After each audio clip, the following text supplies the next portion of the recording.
नमस्कार दोस्तों, आज तक आपने पूरे विश्व में ऐसे कई स्मगलरों के बारे में सुना होगा और कईयों को आप जानते भी होंगे जिन्होंने अपने समय में उस जमाने में उस छाप को छोड़ा जिसे लोग आज भी याद करते हैं। लेकिन दोस्तों, आज हम यहाँ आपको इतिहास के सबसे बड़े उस ड्रग माफिया के बारे में बताने जा रहे हैं जिसने खुद को ठंड से बचाने के लिए 13 करोड़ रुपए के नोटों के बंडलों को जलाकर खुद को ठंड से बचाया। अगर दोस्तों हम उसकी कमाई के बारे में बात करें तो आपको उसका अंदाजा इसी बात से लग जाएगा कि जब भी उसकी कमाई के बंडल और नोट आते थे तो उसके बंडलों को बांधने का खर्च $1000 आता था। जी हाँ दोस्तों, तो चलिए चलते हैं इतिहास के सबसे बड़े ड्रग माफिया की कहानी की ओर। वैसे तो नेटफ्लिक्स पर नार्कोस नाम की वेब सीरीज की कहानी उस शख्स के बारे में है जिसे अपराध की दुनिया में इस कदर ऊंचाइयों की हासिल की कि दुनिया के 10 सबसे अमीर लोगों की सूची में वो शामिल हो गया। वो शख्स जिसे मारने के लिए दुश्मनों ने किलर्स को सुपारी तक दी, लेकिन वो उसका बाल भी बांका नहीं कर पाए। वो शख्स जिसके नाम पर इतिहास में हजारों मौतें दर्ज है और उन मौतों का आज तक कोई नामो निशान तक नहीं है। आज आपको हम बताएंगे इतिहास के सबसे बड़े और सबसे अमीर अपराधी ड्रग माफिया और सबसे ड्रग माफिया किलर नार्कोस के मुख्य किरदार पाब्लो एस्कोबार की कहानी के बारे में। पाब्लो का जन्म 1949 में कोलंबिया के रियो नेग्रो शहर के एक गरीब किसान परिवार में हुआ था। परिवार की यही गरीबी उसे अपराध की दुनिया की ओर ले जाने का कारण बनी। परिवार के पास पाब्लो को पढ़ाने के लिए पैसे भी नहीं थे।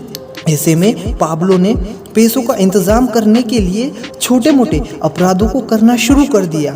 इनमें कब्र से पत्थर खोदना और उन्हें बेचना यह भी शामिल था। धीरे धीरे वो प्रतिबंधित सिगरेट और गांजे की सप्लाई कर और कार चोरी जैसे गंभीर अपराधों में शामिल हो गया।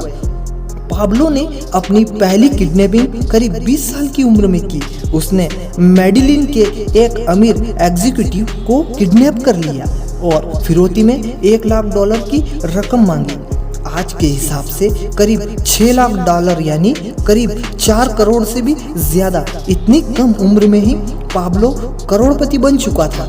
26 साल की उम्र में उसने मेडिलिन के एक ड्रग माफिया के साथ मीटिंग की।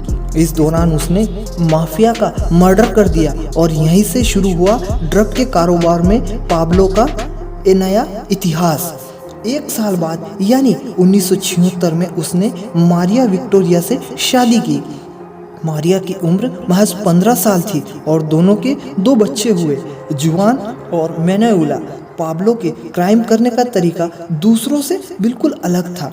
पाब्लो के आदमी सरकारी अफसरों से पूछता था प्लाता और प्लामो यानी सिल्वर या सीसा। इस सवाल का मतलब था कि या तो पाब्लो से रिश्वत लो या मौत। उस दौरान हजारों लोगों की हत्या भी कर दी गई और पाब्लो से पैसे लेकर अफसर अमीर भी बने। कहा जाता है कि उस वक्त ये सवाल पूरे कोलंबिया में एक खौफनाक जुमले में बदल गया। पाब्लो का नाम दुनिया के अमीर लोगों में शामिल होने लगा। वो कोकीन की स्मगलिंग करता था। पाब्लो के भाई रॉबर्ट एस्कोबार ने अपनी किताब इन द अकाउंटेंट्स स्टोरी में बताया कि पाब्लो प्लेन के टायरों में छिपाकर कोकीन की स्मगलिंग करता था। इसके लिए वो पायलटों को मोटी रकम देता था जो $5 लाख प्रति फ्लाइट तक होती थी। रॉबर्ट एस्कोबार ने पाब्लो की अमीरी को लेकर चौंकाने वाले कई प्रकार के भी खुलासे किए। उनके मुताबिक पाब्लो के नोटों के बंडल में लगने वाली रबर बैंड पर हर हफ्ते तकरीबन $1000 खर्च होते थे। पाब्लो के गोदाम में सिर्फ कैश भरा होता था। इतना ही नहीं, ढेर सारा कैश जमीन के नीचे गड्ढों में भी गड़वाया जाता था।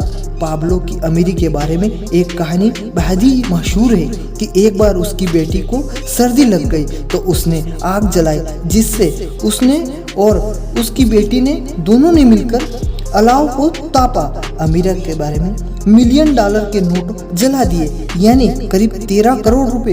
कहा जाता है कि वो अपने बिजनेस में इतना सफल हो गया था कि उसकी एक दिन की कमाई तकरीबन 400 करोड़ रुपए बताई जाती है।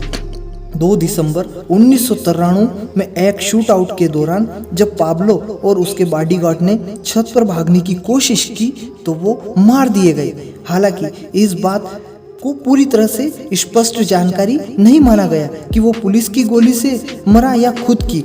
पाब्लो गरीबों के बीच काफी लोकप्रिय था क्योंकि वो गरीबों में पैसे बांटता था, उसके लिए घर बनवाने जैसे भी काम करता था। इसी वजह से पाब्लो एस्कोबार, जिसे इतिहास का सबसे बड़ा अपराधी माना जाता था, उसकी अंतिम यात्रा 25,000 लोग शामिल हुए थे और कई ऐसे उसके अनजाने तथ्य आज भी मौजूद है जिनके बारे में कोई स्पष्ट जानकारियां नहीं है। तो दोस्तों, आप सभी को कैसी लगी हमारी ये जानकारी? अगर आप सभी को हमारी ये जानकारी और यह वीडियो पसंद आई हो तो इसे ज़्यादा से ज़्यादा शेयर करें, लाइक करें, कमेंट करें और हमारे चैनल को सब्सक्राइब करना ना भूलें।